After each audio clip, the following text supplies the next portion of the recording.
ఒక పట్టణంలో ఒక ధనవంతుడు ఉన్నాడు. అతడు ఊదారంగు సన్నపు నారబట్టలు ధరిస్తూ ఖరీదైన భోజనం తింటూ చాలామంది దాసదాసీ జనంతో విలాస జీవితం గడుపుతుండేవాడు. ప్రతిదినం బహుగా సుఖపడుతుండేవాడు. అతని ఇంటి ముందు వాకిట్లో లాజరు అనే పేరుగల ఒక దరిద్రుడు ఉండేవాడు. అతడు చినిగిపోయిన బట్టలతో, అతని ఒళ్లంతా కురుపులతో, పుండ్లతో నిండినవాడై ధనవంతుని ఇంటివాకిట పడి ఉండేవాడు. ఆ ధనవంతుని భోజనపు బల్ల మీద నుండి పడే రొట్టె ముక్కలతో ఆకలి తీర్చుకోవాలి అని అనుకుంటాడు. అంతేకాక కుక్కలు వచ్చి ఆ దరిద్రుని కురుపులు నాకే.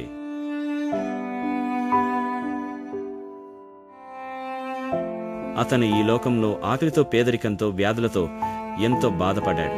కానీ ఎవరికీ కష్టము కలిగించలేదు. కొన్ని రోజులకు లాజరు చనిపోతాడు.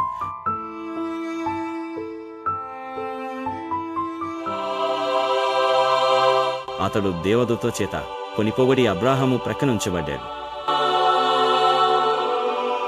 ఒకరోజు ధనవంతుడు కూడా చనిపోయి పాతి పెట్టబడతాడు. అతడు నరకంలో బాధపడుచుంటాడు. ఆ ధనవంతుడు కన్నులెత్తి దూరం నుండి అబ్రాహాము ప్రక్కన ఆనుకొని ఉన్న లాజరును చూచి, తండ్రివైన అబ్రాహామ, నా యందు కనికరపడి తన వ్రేలికొనను నీళ్లలో ముంచి నా నాలుకను చల్లార్చుటకు లాజరు పంపుము, నేను ఈ అగ్నిజ్వాలలో యాతన పడుచున్నాను అని కేకలు వేసి చెప్పాను.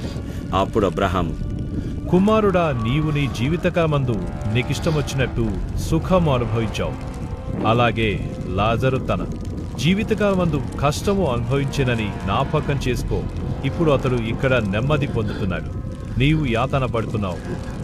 అంతేకాక ఇక్కడి నుండి నీ యొద్దకు దాట గోరువారు దాటి భోజాల పొందినట్లు, అక్కడి వారు మా యొద్దకు దాటి రాజాల పొందినట్టును మీకును మాకును మధ్య మహా అగాధం ఉంచబడి ఉన్నది అని చెప్పాను.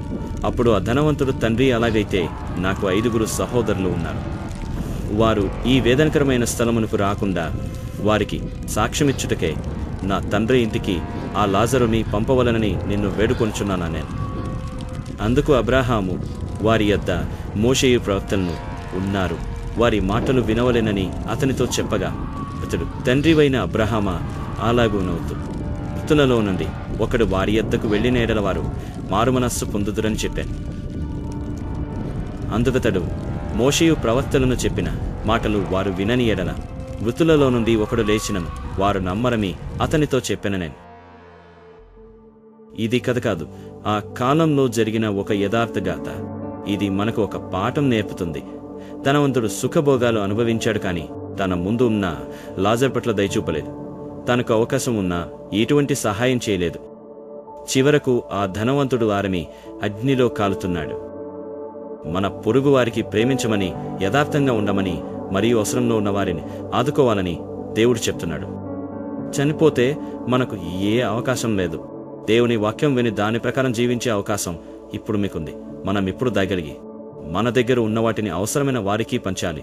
ఎల్లప్పుడూ దేవుని వాక్యాన్ని వినాలి అనేది గుర్తుంచుకోండి. ఎందుకంటే ఈరోజు నువ్వు చేసేది శాశ్వత లోకం కోసం అనేది మర్చిపోకండి.